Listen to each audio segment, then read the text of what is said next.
I am the Tofu Golem. Please enjoy the video. You start by confirming the ring model and the correct battery pack because installation differs by model. Once confirmed, gather a screwdriver or Torx bit and the replacement or charging cable. Having a flashlight helps. Now remove the faceplate or unscrew the mounting bracket. Do this slowly to avoid stripping screws. Make sure you have the Ring app handy so you can follow prompts.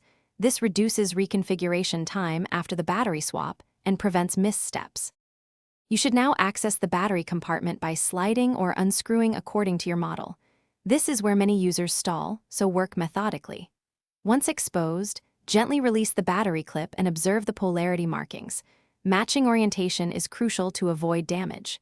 Clean contacts with a dry cloth if needed, because poor contact causes failures. If you have a rechargeable pack, swap it out or attach a portable charger until you can do a full charge, making sure the battery seats firmly.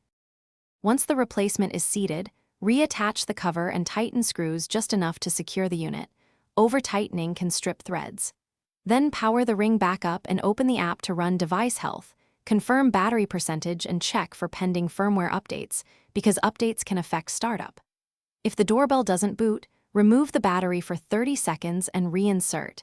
If that fails, try charging the battery externally. This reset often fixes boot issues. Thanks for watching. Consider subscribing if we helped you today.